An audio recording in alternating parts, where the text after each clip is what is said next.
Welcome to the All Things Geekery podcast. I'm your host, Detached. Hey guys, and I'm Victus. Well, holy bananas, Batman. Today has been a massive day for Destiny.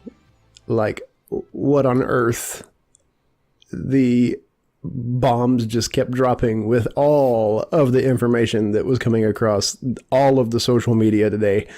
Twitter was overflown with everything, and they have the community hopping right now. Yeah, they released one video which we expected, and then they followed up with another, and then they followed up with letters, and it was just like, oh, here you go. Oh, here's another. Oh, my here's God, another. The letters. It kept the community on our toes, and we could not be more thrilled. I think everybody's extremely happy because they are taking the best of what we had in Destiny 1, the failures and relearning of what to make Destiny 2 into, and they have rebirthed this new game that looks absolutely amazing. The storyline, oh my God, the lore community is going nuts right now. And I'm going to try really, really hard to stay on track with our outline that we've got because I've got so many things running through my head right now. But, yeah, I'll be quiet. Yeah, so today we're going to be talking over the two videos for which they released today, which was the Forsaken launch trailer, which, oh my goodness. Eek! I'm going to say that now, and then we'll also talk about the vid doc, which followed up shortly after the release, which, again, wow, the stuff they talk about, even in previous vid docs, which they hyped up what was in Forsaken, they showed off even more, and we've already seen them come fruitful with some of the stuff that they've said they're going to do in just these small things that they released up to Forsaken. So yeah, the amount of stuff that is coming is mind-boggling. It really is. With that said, let's start with the Destiny 2 Forsaken launch trailer. So when I first started playing it starts off just like we saw, which was the video, last stand of the gunslinger, which we show Cayde there surrounded by Scorn. Right, all the barons. All the barons there watching him, almost in amusement, and then it jumps to when right after the end of the last stand of the gunslinger, which it shows, and we saw this coming. Uldren holding the Ace of Spades, Cayde laying there horribly injured. Yeah, but he is still his humorous self right at the face of Uldren, in the face of death. The ultimate jab. Like jab, jab. Right in the eye. Jab, jab, jab. Dude, this line is the best thing I have heard all year long. It really is. Well, because, I mean, if you could take a knife and just stab and twist it and take it to your worst enemy, that was it right there with Cayde saying to Uldren, after he asked, what are your last words? Yeah. How's your sister? How's your sister? Whoa! Oh, it was amazing. And then, of course, you know, the scene cuts to black because Uldren shoots Cayde in the head. And, you know, we go into basically a quick peek of Ikora and the Vanguard. And I'm guessing they are back in the tower because you see a body that's been covered up and that could, you know, only be Cayde from how Ikora is acting. She's saying, look, it's not your fault. We should have been there. We need to go do something. But here's what I really like in this moment is they point out what I've been saying for years is that basically Ikora in Destiny 2, what we saw when she had her powers stripped away from her is she kind of became reclusive. She was, you know, very timid, but vulnerable. She was vulnerable. And I've never been a Zavala fan. I really don't like Zavala. I never have. Hey now. Don't be hating on the Titan. This dude is sitting here in the back corner, and Zavala smacks him upside the face. And he's like, "Look, sucker, if you're gonna hang back and not do something, then fine." But she calls him out for being a lazy, lackluster leader. I'm just gonna say that. Well, and this is, I mean, going to Ikora, this is where we've seen only one glimpse of this Ikora before, which now this is a even extended part of that. It was when Gull invaded, and when she went to check on the speaker and thought he was dead, she unleashed her rage on the Cabal at that moment, taking on an entire ship by herself. And we saw this again here, where she has the regret of not being there with Cayde. Yeah. As she's standing over. So I have to say, we assume it's Cayde's body. We do. We have to assume that's Cayde's body there, which all indication says it is. So we could just assume that. But standing over Cayde's body, and then it switches to rage, that she is calling out Zavala for not taking action. Yeah. For this, and she outright says she's then taking that rage and turning it into revenge. Which Osiris, that's or previous Ikoras, that's not the Ikora we know, the scholar Ikora. Right. This is like a whole new level of Ikora that we've not seen yet. So I'm very curious to find out what happens with Ikora and her role now. I think Cayde was a good mediator with the Vanguard. He brought a level of humor. He brought a level of he kind of level set the field between the two strong personalities of Zavala and Ikora. He brought the humor and the level setting between the two of them. And now that he's gone, I think there's going to be some clashing that happens. And I really do think that Ikora is gonna pan out and end up being a bigger leader than Zavala is. Yeah, and it's all about the impact that the death of Cayde has on those two. And like you said, he was kind of the glue that held them together. Right. Whereas they had different ideologies, sometimes aligned, but also sometimes different in how the Vanguard, how the Tower, how the city is to do certain things, how they're supposed to take acts on certain agendas. So, and I see Cayde's death really working on them in separate ways, which we see a glimpse of this possibility with Ikora wanting to go after, take the full might of the Vanguard against Uldren. But Zavala is reserved. He says he doesn't want to lose any more friends. He wants to just isolation back in the city, that which he knows, that which he loves, and protect that. I don't know. It comes down to a point of, I think Zavala is going to end up holding back so much.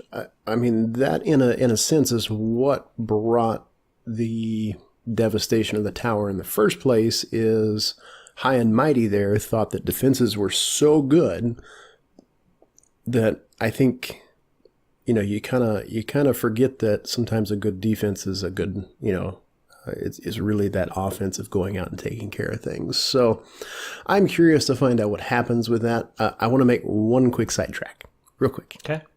Permission granted. The letters from Cayde, they've got the internet hopping right now. And the last one that was just released, this is going back on picking on Zavala time right now, because Cayde is not in the tower anymore. He has left the tower and he has gone to the reef to work with Petra and do his hunter thing. And this letter reads this: Ikora, Zavala, if you're reading this, shame on you. You didn't notice me slip out the back door. Step up your game, my buddies. And he says, here's the play. I'm going back to the reef, not just for a mission or two. I'll be staying there for a few days to help out our old pal Petrovenge with a few things. Nothing too serious, just picking up some patrol slack. As always, you know the conditions of my dare, blah, blah, blah. If I need any backup, I'll hit up my favorite guardian. Enough said. Now, our favorite guardian is, of course, our character in the game, means we're going to have a very large part in this story, and that kind of brings into some other points. We'll get to those here in just a little bit. This is my favorite part of this letter right here. Cayde goes on to say this. He says, Zavala, have you figured out your tell yet? He is not even in the tower, and he's picking on Zavala. He says, I'd let you know, but Sundance, and if you guys don't know who Sundance is, that is actually Zavala's ghost. He says, you got to figure it out on your own. You know what? A tough little ghost she is. That would be Sundance. How about this? Play a few rounds with Banshee while I'm gone. I'll bet you a gold engram he'll figure out your tell in 3 hands. That right there just kind of shows the friendship that the 3 of those people have. You know, the tower is more than just people and guardians. Bungie has done an amazing job of creating a community of protectors. Cayde, Zavala, Ikora, Banshee 44. You look at the whole mix of them, Shax, Lord Saladin. They are a community. They're a family, and they have a very large job. And you can really see the wear and tear that they have had over the years and how it's affected their relationships, how it's affected the way they work, how it's affected the way they do things. But what I love is that Cayde has always stayed true, and he's always stayed that Joker. He's stayed the one that is always got the humor no matter the situation. And really the only time we've ever seen Cayde just flare up is the trailer that was released a week ago when all the barons are surrounding him. He's like, all right, I'm done. I'm pissed. And we see Cayde in action, which was amazing. He's one of my favorites. So that was my little slide into let's go chase the rabbit real quick. Anyways, I'll get us back on track. But no, it actually provides somewhat of a segue into the next part of the Forsaken trailer, which is the barons themselves. Right. And we, for the first time, see Uldren directly talk to the barons in that he rules over them. He says, my barons. Yep. Almost in the very same type that Mara would have oversaw her fallen that she oversaw. And so he tells them to go cause chaos. Yeah. And it is really weird that he would go say that instead of a mission or to go anything. And maybe that's the whole point. It's just to go disrupt what is in the reef. Go destroy it all. And it's really odd that he would do that for something that his sister oversaw, protected, I would even say loved, as when she was queen. Well, and that goes into some of those speculations that we've been talking about. You know, when you look at the group that he's over right now, the Scorn, the messages that were sent earlier by Cayde, people were talking about a secret decryption that was listed inside of these messages, which there was actually a name of one of the Scorn barons. He was actually the leader of the barons. And if you kind of chase that trail down a little bit, you get to see who he is, where he came from. He's an extremely powerful fallen. He was part of a very old house that was actually banned from the fallen group.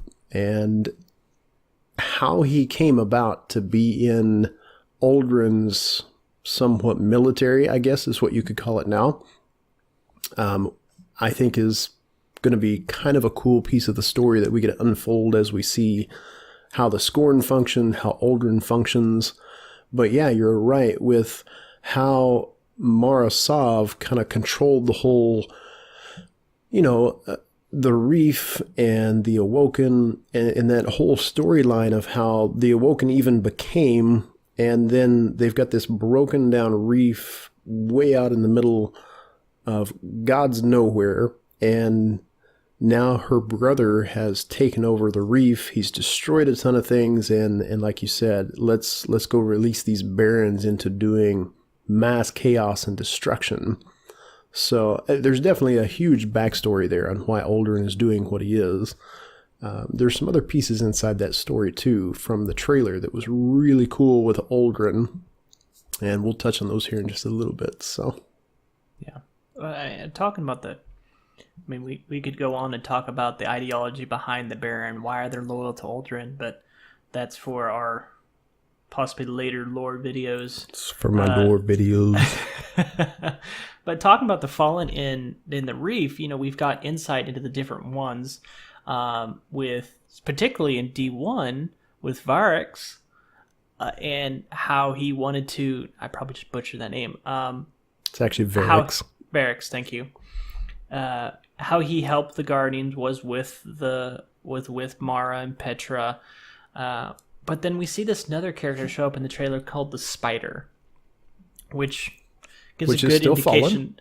Which is still Fallen, and who is an arms dealer, and he really portrays the almost, I want to compare it to Jabba the Hutt vibe. Yes, and that's immediately what I felt when I saw him. When I hear him talk, for dirty, one, he's very dirty, filthy scoundrel type. Yeah, fat on his riches, on his quote unquote loot throne, but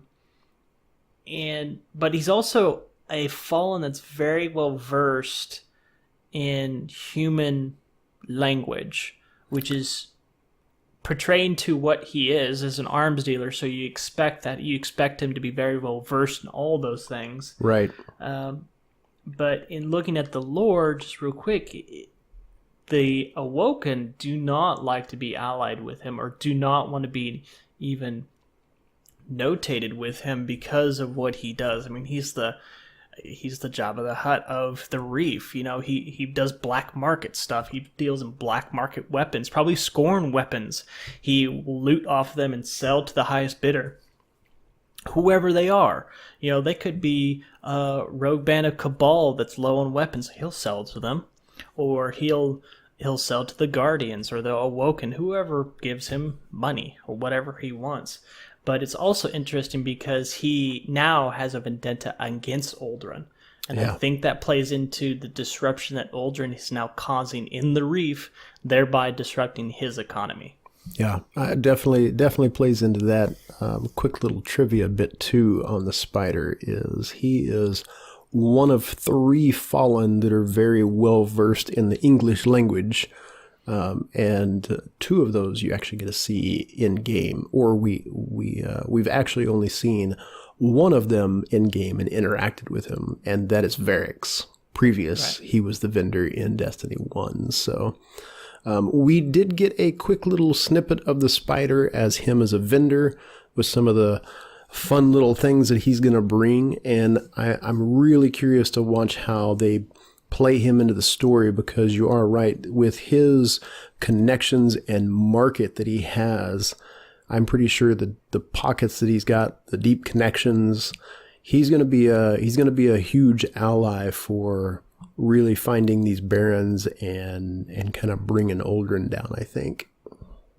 Yeah, we'll see what type of wild card he is, or he may give us quests, he may give us weapons, but it's all to the benefit of him. Oh yeah, absolutely. If a deal is not, he's not doing it out of the goodness of his heart, but because we pay him in Glimmer, and probably at a very high price. So, and that brings up a good point, because right now our Glimmer caps out at 100K. So, what kind of currency are we going to have? New currencies outside of Glimmer? There's other things, there's other worlds out here. Do we have things inside the world that we're going to be able to use as well? Curious to see what they do with that new system, how that's going to function. I know there's tons of stuff that we could kind of get off on the roadmap, but I think 100K on the Glimmer when Destiny 2 came out a year ago everybody was like, oh my god, look at how much Glimmer you get to have. And then we realized how fast that Glimmer disappeared, and it was a struggle for a lot of people who weren't hardcore players that were always on and had that rotation cycle for getting Glimmer. So I'm curious to see what they do for the market inside of Glimmer and that system for payout. Curious to see if they revamp a few things. Yeah, and who knows, it may be our first established economy. I could very easily see them doing around this arms dealer, which would be a good... excellent catalyst. Yeah, that would be a good fit. The community MMO that is Destiny in game. Mm-hmm. However they structure that, if they even go that way, we'll see. And you said in-game, and the in-game in this is getting really, really interesting because you watch the natural flow and progression that we had in Destiny 1. We go all the way back to vanilla Destiny. We're talking 2013? Late 2013, or was it September 2014? I can't remember. I think it was September 2014. But vanilla Destiny, all the expansions, the way it functioned, the raids that came out, the brokenness to the bugginess, you watch that natural progression with the story, and then we had things like the Taken King that hit that was, in a game, disruptive technology. I mean, if you compare it, it really was. We had never seen anything like the Taken King. The story was amazing. It was a huge expansion, bigger than anything we had ever seen. And then we went into the Rise of Iron. Great progression for the story. And then Destiny 2 launches. Great story. They stripped a lot of things out that from Destiny 1. They tried a ton of new things, learned what failed, learned what worked. Now we're coming into a brand new kind of hybrid again. And the end game of everything that we're reading, everything that they're giving us, is bigger than anything that Bungie has ever produced or ever given. They actually gave a comparative size to the Taken King, and the size level that the Forsaken is ridiculous how much bigger this game is.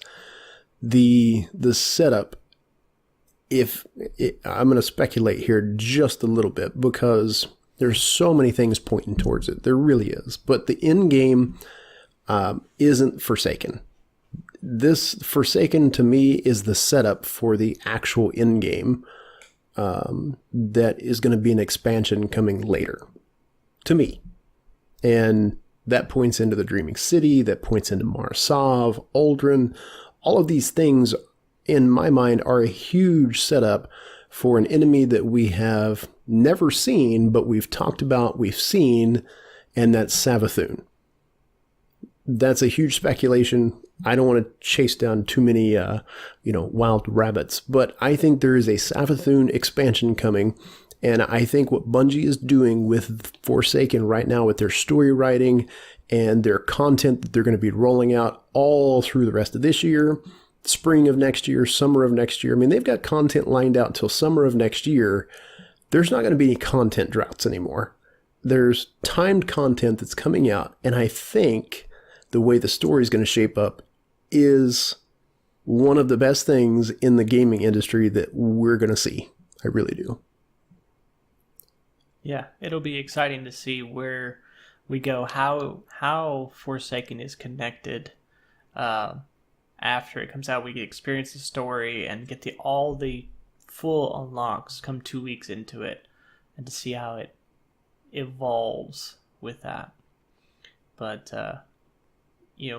talking about some of the things that we saw in D1 that has been gone for a while and has excited the community after the release of this video is that our Guardian has our voice back.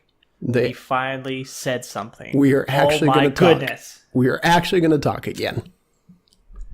Yeah, this is that right there is a huge game changer, if you ask me, because in the point of the trailer, when they're sitting there talking, Ikora and Zavala are talking about Cayde, and what does our Guardian say? He says, "Aldrin is mine." Yeah, like this is, as we've been personal. saying since we saw. It's personal. It is absolutely 100%. He is on Ikora's side. It is personal. And for this DLC to work and to actually have good buy-in from anybody who plays it, they had to make Cayde's death personal. They couldn't just take a character like Cayde and make a good story and kill him off in a fashion like they have some of these other people in the game that have become lore. Cayde has always been one of our main people that we've interacted with for years. He's always been one of the go-tos. We've done stories with him. We have done missions with him. We've gone and found broken loot chests that are laid out all over Destiny 2. We've seen humor from him. So they had to make this personal. And let me tell you, all the things leading up to this, it doesn't matter what social platform, whether you're on Facebook or you're on YouTube or Twitter, anytime one of these trailers come out with something about Cayde, hashtag all the feels, all right? Because Cayde became somebody that people knew. They felt like they were, that character was just somebody that you could go hang out with and do things with in the game. So, all I have seen all day long on Twitter is, oh my God, Cayde is dead, and all the crying emotes and all the memes and the gifs and everything has been all the emotions, because that's what makes a good story. Bungie has always been amazing at writing emotionally driven stories, and they're continuing with that for Forsaken, and that excites me. Yeah, and it's really, out of all the times to bring back where our Guardian has a voice, this is probably the best. Yeah. Now, absolutely. They could have always brought it back since the beginning, and we could have had a voice, especially when we saw the light being pulled from us and the struggle to get it back, going through that process. Yes, it could have been inserted there and actually felt like it needed to be, and which was one of my downsides to playing the campaign. Was there's several instances where I feel like I just wanted to say something, but the Guardian didn't.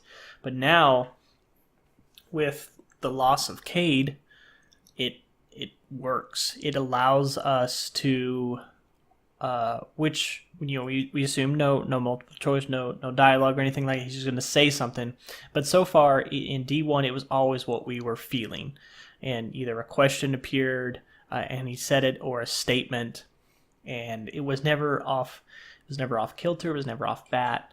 So we only got 1.5 sentences out of our Guardian, so we'll see how much we talk compared to now our Ghost, which used to do all the talking, the snarky remarks and all that. Yeah. So we'll see how we go back to bantering with our Ghost, which was always a great part of the game. That just kind of helped draw you into the story even more with that banter, and I don't know. It always made it feel like you had somebody that was there with you. To where before in Destiny 2, when we found out we weren't having voices, literally the Ghost just did all the talking for you. And I don't know, it made the story really flat and sometimes dead in a few areas. Yeah, because it always seemed like your Ghost was the proxy, and it actually became the protagonist of the game you're playing. It's no longer your Guardian, it's your Ghost, and you're just a tool to this Ghost. Right. Because he was doing all the talking. Yeah. So we'll see. We'll see what happens. Hopefully they pull off, keep up with a lot of the dialogue as we go through. That there's dialogue as you converse with your Ghost, as you rescue the body of Cayde and bring it back. That'll be super important right there for you to hold on to the story and connect with it. Yeah, and that piece where it comes in and shows the three of them, Ikora, Zavala, and the Guardian standing there with Cayde. That opening mission, I'm pretty sure we're going to see Twitchers and YouTubers all over the world having emotions from going and saving Cayde. Oh, yeah. Oh, absolutely. Myself included. So, yeah, it's going to be good times. Like I was saying earlier, I'm in Destiny 2 right now. I was just running around checking things and looking at some of the updates. And it's weird not seeing Cayde in the tower right now. It's just an odd feeling. Like the tower doesn't even feel right anymore for some reason. I don't even know how to explain that. It's a video game. I'm not there. But when you walk into some place and it just doesn't feel right to you, something's off, and that's how the tower feels right now. Like I don't even want to be in the tower right now. Cayde's not there. It's strange. It really is. Good job, Bungie. You have made a very awkward, emotional feeling right now that everybody's kind of like, oh, I don't want to be here. Yeah, absolutely. I mean, same here. Walked in there and no longer able to turn in your world quest to him to get your loot. No one currently. He's not dead. He's just away on his mission. He's just but away. No, we know the future. Yep. So when that actually happens, and I want to go in and speculate about who the next Hunter Vanguard is, because it always seems like there needs to be one of each class: the Warlock, the Titan, and the Hunter. And I think there's a few obvious. I think there's at least 3 top ones that we could probably speculate on. Yeah, or it could be somebody completely out of left field that we don't know about yet, but will come to enjoy as a part of the Vanguard community. So the top 3 that are on my list of speculations, we'll just do this real quick because I like to speculate things, and I've got a lot of stuff in my brain, all right? Got to get it out. Number 1 is Lady Aphrodite. We have yet to hear back from Aphrodite, whether she is dead or gone. We don't know. There is speculation out there in one of the Grimoire cards from Destiny 1, and I cannot remember what piece of armor or weapon, whatever it was on. I can't remember. It talked about another galaxy, another world that Aphrodite was actually part of that had guardians. It was a peaceful realm that she was coming from. So I don't know if she went back to it. The other one that could potentially be is Shiro 4. He was one of the vendors in Destiny 1 from Rise of Iron. And if you look back at some of the, kind of lore and things on Shiro as well, him and Cayde were very close in that. Basically, Shiro was a mentee of Cayde and kind of was being brought up by Cayde as well. And then I think the last one is Anna Bray. So if you look at those 3 hunters, Anna's probably the least out of those speculations because she's our vendor on Mars. So unless something happens on Mars and she ends up changing, I don't know. I don't see that happening. So really the first 2 are Aphrodite and Shiro. Those are my picks.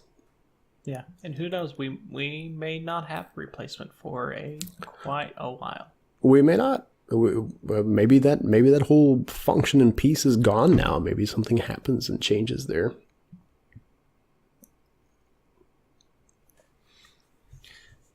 One of the last things, we can speculate all day long on this, but one of the last things I do want to notate about this trailer is something interesting that happens with Aldrin is that he starts to talk about he's not just on this mindless rampage to destroy the reef or to revenge something or revenge Mara.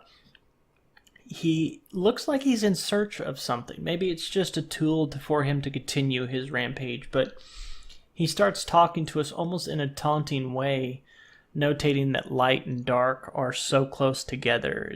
It's fine line defining those. All while we see him walking to a illuminated, powered piece of the Traveler. And he grabs it, but he's also looking different, like he's becoming corrupted by something. Some people say that's just due to Awoken theoretically being made of both light and dark, which the origins are not totally proven of how they came to be, just that they were previously humans. Mm-hmm. That Awokens were created during the collapse. But it's interesting, what is he going to do with a light-powered piece of the Traveler, and why does he think there is sides? And the Guardian, and he's on the right side apparently, of whatever this war, whatever this thing he is a part of. Well, I will say this. Bungie is good at blowing your mind when it comes to the story. Sometimes their stories go so far left field, you never see it coming. Sometimes you think you've got a handle on what's coming, and boom, they hit you with something. And Aldrin was one of those. I don't think anybody ever expected Aldrin to end up being one of the bad guys that you're going to fight in this new expansion. But when it comes down to what we saw there towards the end of the piece with Aldrin's eyes turning black, So we still have a few unanswered things that have happened in the Destiny world. We've got the ultimate enemy of the darkness. We still have that looming, enemy that's out there. There are some other questions still to be answered, because when you look at Destiny 2's trailer, after you finish the campaign and the Traveler has exploded its light and it travels through all of the galaxy, and we have now passed through Mars, which was our last one. That was our last expansion of the Warmind. Previous, it was, Osiris. And now we're hitting the Reef, which, if you look at that blast, it has progressed through all of those different planets, just like that has come. And after the Reef, there was a really long pause and a wait. And after that was these triangular ships. And nobody has really done a whole lot of speculation on what those triangular ships were that lit up and turned around and apparently are now heading for what I'm guessing is Earth, because, hey, there's this huge light beacon that just came out through the galaxy. So there's that piece. And then you've got Aldrin, who is clearly under the influence and has been corrupted completely. And he is now after this shard that is still out there. So we know that Aldrin is not a guardian. He never really was a guardian. He was royalty. I mean, he was Marasov's brother, and through blood became royalty. He was the Prince of the Reef. And I'm speculating for sure, but I can only speculate so much, because the trailer that we saw, the one piece with him grabbing the shard, and the second piece that kind of goes into that was him sitting on what I'm guessing is the throne, and next to him was a female that basically had caressed his arm. And there's two thoughts on that. One is Marasov is there with him. His sister is there with him. I don't think that's true. I don't think Marasov is there with him at all. I think that Aldrin, because if you look at his eyes are completely different in that scene versus the one that you see previously. He does not have the bright orange glowing eyes or the darkness in his eyes in that scene. I think those are dreams. I think he is dreaming of his sister, or his sister is actually speaking to him through mind control, telekinetic, however you can word that and function that. But I think that scene that we saw with, the female hand, I do think that might be Marasov. I just don't think she's actually there with him. I think that's probably a dream or her speaking to him in a different manner. Yeah, completely agree. I don't think it's physically Marasov. I am more leaning to, because of the actions he takes in the trailer, which is the next scene, burning the throne, I think it is either his own mind, as you said, a dream, messing with him in his rage, in whatever state he's in, and or whatever currently is corrupting him, and that's assuming he's being corrupted, has taken the form of which for which he is the most vulnerable to, and that was his sister. His sister outranked him because she was the queen. She stopped him from doing several things, like when he said he wasn't going to help the Guardian, she called him back, almost in a very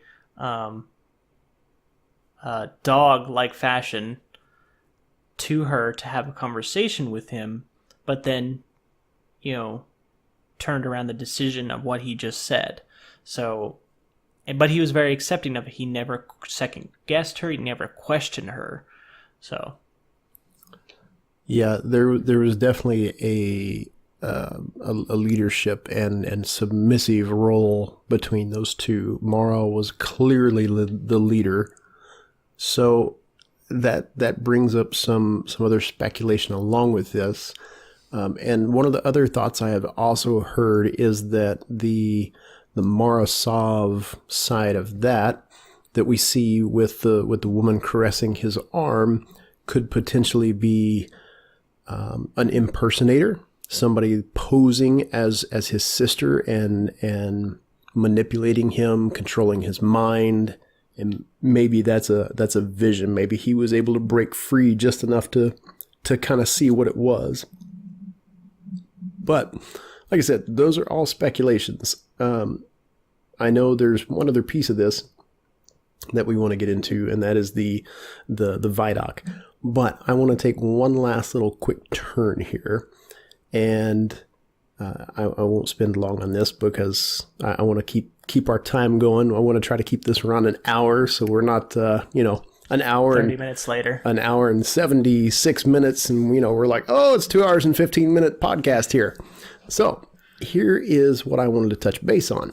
Last week there was a leak of information that had come out on Reddit, and some of the information, whoa, dude, the lore that goes into this and what it was warlock armor that somebody was actually able to screenshot the lore on these pieces of armor. Now, here's the interesting part with this, because it talks about Morozov. And this one piece, which was the Reverend Dawn Hood, it states this. It says, she waits. She trusts that Eris will shepherd the guardians and that the infinite ambition of those undying half-children will deliver her. They will enter the court and challenge its king and dance in its killing ground, and they will master the school of the sword logic so mightily that they will overturn its teacher and forsake the crown. Now, if you guys know anything about Destiny lore, you know that the sword logic is what Oryx spent his basically entire life trying to learn and become. He tried to actually physically become the sword logic. And this next piece, it says soon, but soon may not be soon enough, because Oryx roams the hollowed spires and melancholy shores of the dreaming city. He stands looking out over the mists of her beautiful creation, and he laughs. She can feel him there like a thorn in the meat of her palm. She scolds herself for not factoring Shurochi's love into her design. Then she breathes herself for this nervous energy, this fertile self-cannibalism. Lungless, Mara remembers the sensation of a deep breath, and enacts in her mind. She remembers the singularity before her. She waits. So, 3 really big pieces out of this. We've got Oryx being talked about. We've got the sword logic, and we've got Mara also being talked in this piece as well. Because if you look at what it's talking about for the Dreaming City, I don't think this is the Dreaming City that we have in the game. I really don't. I think the Dreaming City that we're going to see in the game is an ascendant realm, because if you look at the trailer and how things are going, the Taken presence there is ridiculous. There is some Taken magic going on that we've not seen in game yet from the trailers. There's some stuff going on that I definitely think has to do with Mara. I think it has to do with Oryx. Even though Oryx is dead, clearly he's been dead a long time, and I don't think we will ever see anything like Oryx come back. I think we may see some things that are worse than Oryx come, though. I really do. And there's some other things with this armor that was really curious, and it's got the lore community doing some deep dives right now, and it's got my interest peak. And like I said, I really do think that the Dreaming City that we get in the game is an ascendant realm, not for Oryx. I think it's an ascendant realm for Morozov. I think what happened to Mara is in that war with Oryx and with her Tekken witches, when they were raising up that energy, she basically pulled herself into an ascendant realm, per se, because she became so powerful. So I don't know. Like I said, that's a huge speculation, but I really do think that the Dreaming City is a ascendant realm. I think there are things being pulled up from Savathun. I think there's other massive creatures that we are going to end up seeing in the Dreaming City as well. And that kind of takes us right into our point of the Vidoc and what was released today. So let's jump into the Vidoc and the video that was rolled out a little earlier this afternoon. Yeah, I mean, this Vidoc, it just kind of generalizing as a whole, is 100% hey community, we heard you, here you go. In every step along the way. Just starting off, it talks about the secret quest. They said make Destiny weird again, which is fantastic in all the uniqueness that Destiny brought to the table in D1, and they kind of capitalized in Taken King. They took some of it back, but they're bringing it back in Forsaken. And they talk right off the bat of how the community was so grateful to have a quest like we saw with what we did for Perfect Paradox, which we did for and expanded on for some of our others, but then even capitalized on for our secret quest, which we saw in the Black Spindle of Destiny 2, which was the Whisper of the Worm. You mentioned the Whisper, and that brings a whole new lore topic too. But we won't get into it because here's the funny thing, I actually have a series planned to talk about the Whisper. And we're talking about making Destiny weird again. Everybody in the Destiny community has always asked for those little nuggets that Bungie was so good at hiding in the game. And we got a taste of that with the Whisper. The Whisper comes with an amazing lore tab on that weapon.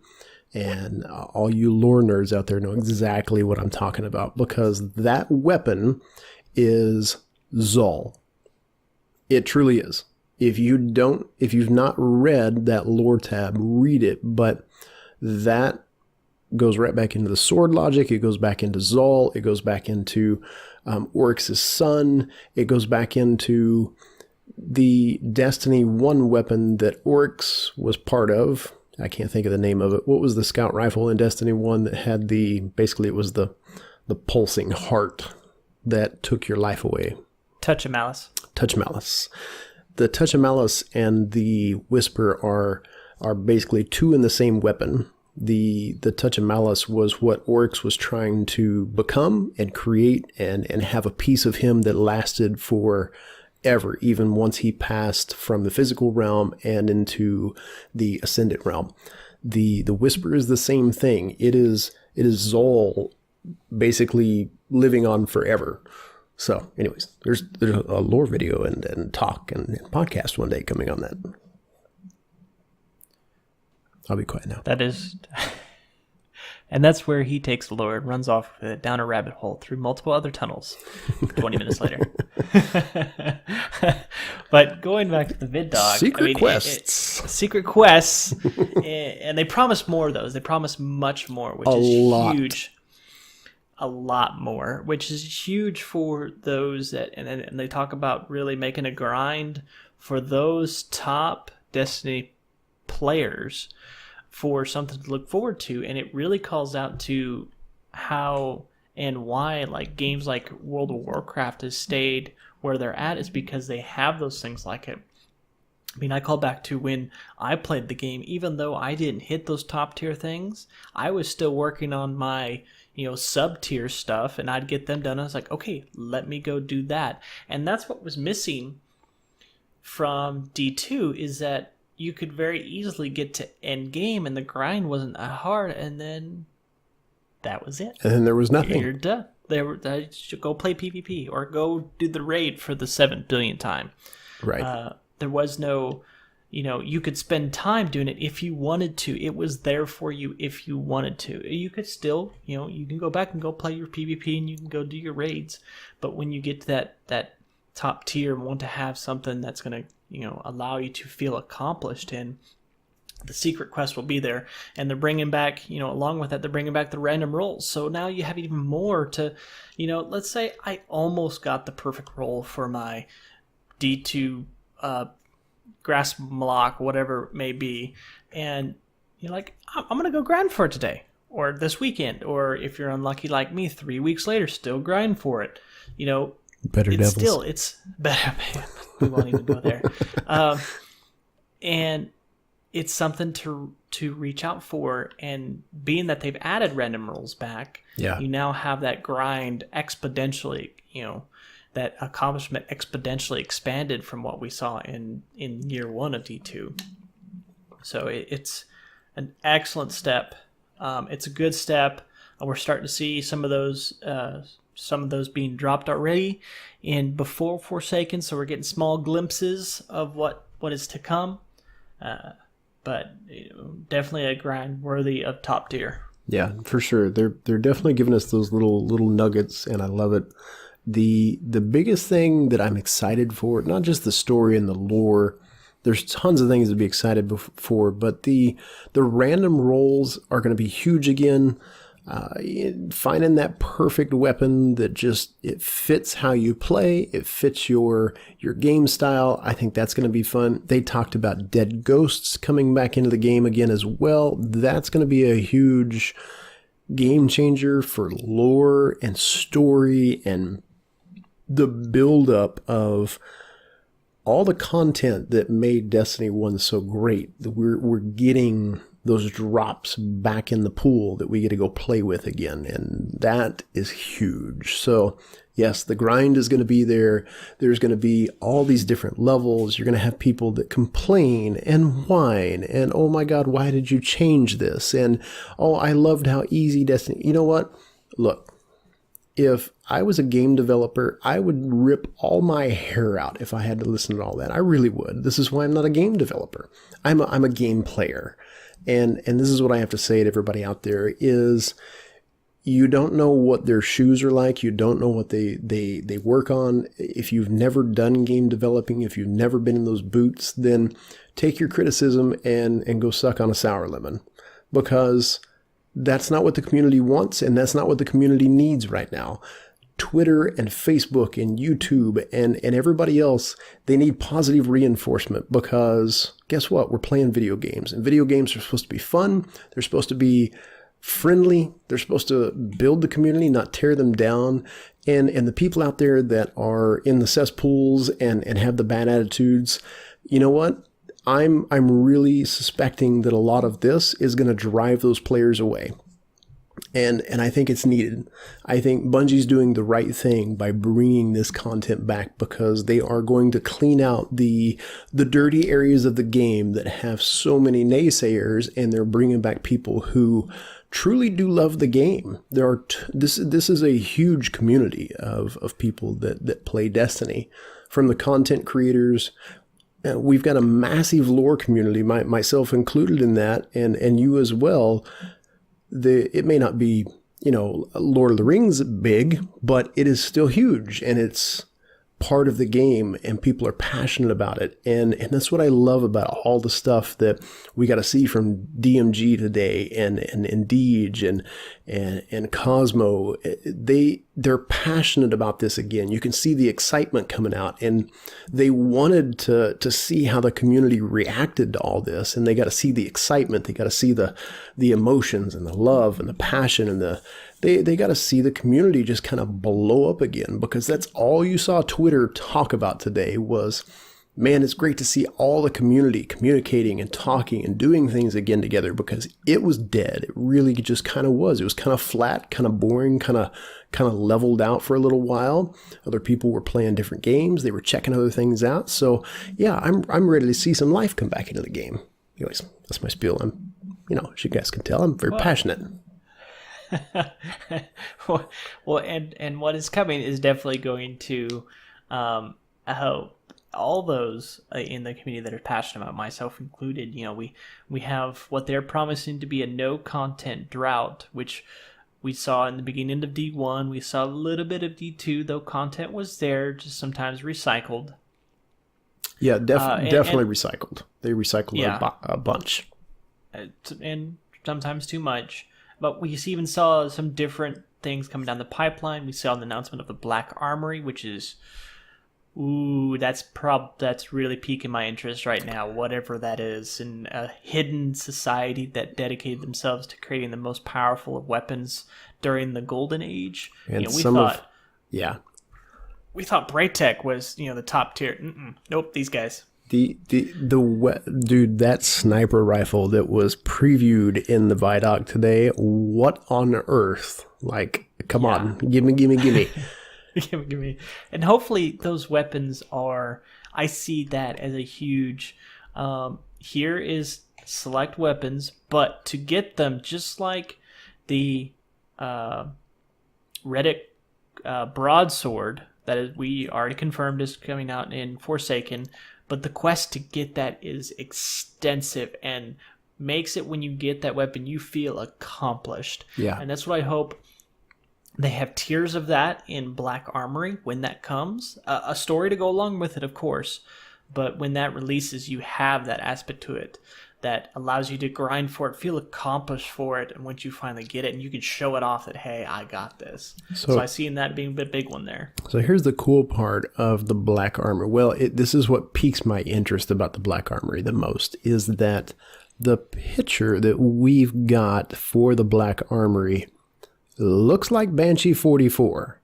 It's darkened and you can only really kind of see one eye, but the outline looks like an EXO and it looks like Banshee 44 in the background. Now, if that's true, I don't know. There's no story or anything that's being talked about here, but I'm very excited because yes, they did say secret society, the massive forgers. They built these crazy weapons. So that really piqued our interests. They're even talking about a new raid lair coming with that as well. So they're already planning outside of the Dreaming City. Here's what I hope that they do and build upon things, because the Leviathan raid got monotonous. You're going back to the same place over and over and over. And even though it changed, there wasn't a lot of meat to it. It was go do this activity, get this reward. Go do this activity, get this reward. And as we saw, the Leviathan was more of a test for the Guardian to see if they could come through. The Dreaming City in the realms that we've seen, what they've talked about, looks more like traditional Bungie raid, the Destiny raids that we're used to, like the Taken King. Absolutely. Yeah, I was going to compare it to that. The Taken King was the best raid that we've ever had. It really was. Now, the Rise of Iron raid, it was good. It was mechanically fun. It had a great story. I really did enjoy it, but the Taken King really to date has not been anywhere compared to the other raids that we've had. I think the mechanics that went into it, I think the Dreaming City is going to go way above and beyond. They talked about the Dreaming City being so much bigger than what the Taken King raid ever could have been. And that's kind of mind-boggling, because that was a big raid. It really was. It took hours upon hours for people to finish that thing when they first started it. So that's going to be another kind of cool piece, is the world's first when they get to run in that raid. That's going to be pretty cool to see who figures all this stuff out. So there's going to be big props, because it's going to be a big raid. Yeah, and talking about that, I mean, it'll be good to get away from, like you said, get away from the Leviathan, because the environment, different environments is the key for me. Different environments, different experiences. That's what separated, that's what went for D1, is that each raid, except for when you're going from like Crota to the Taken King, the environments were the same, but before that, you always were a different area in what you raided with, what you raided in. So I hope that they keep going with that. I mean, there is talk of the third expansion. You have Black Armor, you have Joker's Wild. Then you have the last one, Penumbra. It looks like we're going back to the Leviathan. So if the raid accomplishes both the difficulty, the integration of story, not just go kill this, I'm okay with that. But they definitely need to have more. Like, I hope they fit in a raid maybe into Joker's Wild, or they add one in there as a free update. I mean, that would be mind-blowing if they did something like that. Yeah, that would be a huge tack on to things. So, yeah, there's definitely not going to be a content drought by any means with the things that are coming out. On top of a few of, like the Joker's Wild, the Black Armory, and the Penumbra. Those are the big expansions that are coming out. And then we've got other pieces outside of those game plays that are coming as well. So Black Armory is coming for the winter expansion. That's the little DLC coming this year. And the Dawning is actually going to be part of that one. That's going to be kind of a cool tack on. The Joker's Wild is coming out spring of 2019. So there's your first of the year. And they have an event that's supposed to be tacked onto it. They haven't given updates on what that's going to be yet. And then same thing with Penumbra. Penumbra is going to be your next year summer event, and they've got an event that's going to be tacked onto it. They just haven't given the updates. But one piece is really cool before we move on to this next section is next month, October, is going to be the Festival of the Lost.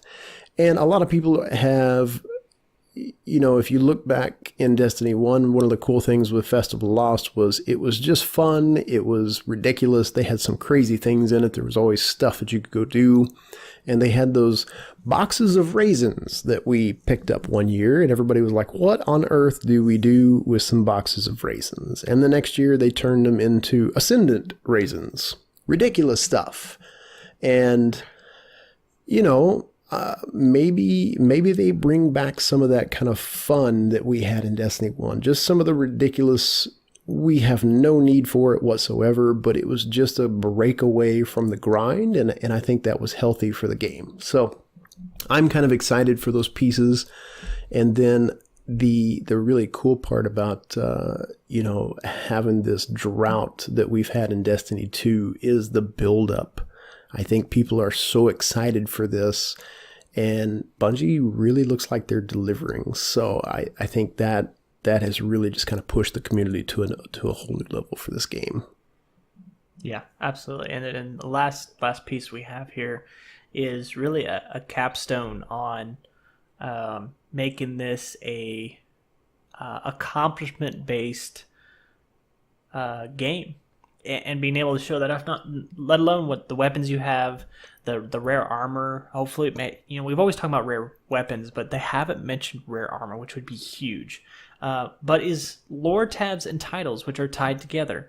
With the lore tabs really finally bringing the lore in game, besides the lore tabs on your weapons, but bringing it in where you can unlock it. And then on top of that, you have now titles that you can show off to your clanmates, to other random people out there that, look, I grinded for this, I did all this, boom, here's my title. And that, just like my reference to World of Warcraft, that was huge when you got those big titles, Slayer of Dragons, a Slayer of the Ice King, you get those on there and you're like, look what I did. Yeah, I did this. It was a show of look at it took skill to get those things and a lot of hours to get those things. We had them in Lord of the Rings Online as well, and there were some out there that if you were a lore head like myself, they had titles for people who it was Scholar or something, Scholar of the books or something like that. I can't remember the actual name of it. But yes, I'm very excited for the titles and the lore tab more of. Yeah. So one of our clanmates was making fun of me earlier because he was like, hey, Chris, you want to come play? And he's like, oh, no, he's busy reading the lore tab again. So, yes. Yes. But all of it, the 2 videos released today, all the little nuggets of lore released after that of Cayde's letters is really a perfect direction for way Destiny needs to continue. Yeah. Is T-minus 1 week before we get the release next Tuesday. September 4th. We get to hop in and get to experience the story, get to experience full loot tables, get to get our power levels up, start to grind for all those secret missions, those titles, those lore. It's going to be an exciting time. Yeah, extremely. This is huge for the game, and I can only see the community coming together even more than what they have. I think a lot more content is definitely to come, even for us. You know, we're part-time, content creators at best right now because of our schedules and busy lives. We've got kids, we've got families, and those come first, even though that we love this as much as we do. Family and all that has definitely come first. And my wife and I, we've spent a ton of time over the last year really getting situated in our new home, and we moved last year, so that's been a big change for us as well. But yes, definitely, I think Victus and I are on par and on track to definitely bring some new things to our media and our content creation. And Victus and I have been talking over the last few weeks. I think there's going to be some huge changes for us coming, and some big consolidation for a lot of our media. And that was something that, I kind of brought up for Victus a couple of weeks ago, and he really agreed, because right now, personally for me, it's hard to keep up with multiple outlets, and I know it is for Victus as well. So you guys just keep on the lookout. We will keep you updated, because I'm going to be making some changes, and so is Victus, on how we bring media to you guys. It's all going to be rolled up under the All Things Geekery platform. We are taking basically the Victus Dark Arrow name and the Detached Gaming name as our hosts, and everything that we do, all my blogging, all the writing, all the gameplays, the streaming, everything is going to be rolled up under that All Things Geekery. So more to come for the rest of this year on that, and we'll definitely keep you guys updated and out on the Twitter sites and the Facebooks and the YouTubes and Twitches and all the social media stuff, for sure. Yeah, definitely look forward to that, guys. Yeah, it's going to be fun. Can't wait to jump in with you guys. I think definitely a lot of time is going to be spent playing some Destiny 2 here in a few weeks. And hopefully making podcasts. And with that being said, we are at our time limit, guys. So thank you all so much for joining in on this episode. This has been a ton of fun. Victus and I always enjoy getting together with you guys. And don't forget, we are pretty much on a monthly schedule for our podcasts. So if you're ever wondering, we try to get our podcast out the last week of every month. You can find us over on Podbean at All Things Geekery. We are also out on social media as well. Check out our website. It is allthingsgeekery.com. You can find myself out on Twitter a whole bunch. I spend a ton of time out there, and this is the best place to probably get a hold of me if you want to talk, chat, whatever you want to do. But you can find me at Detached Gaming, and you can also find Victus out on social media, and I'll let him talk about that. Absolutely. Yeah, I don't tend to retweet quite as much as Detached over here, but you can definitely find me out on Twitter at victus.darkarrow. I'd love to chat with you about all things technology, gaming, a lot of Destiny, really anything gaming.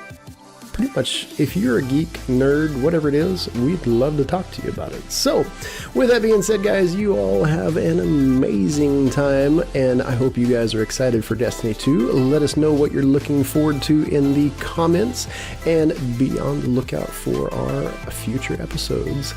You guys have an amazing time, and we will see you in the next episode.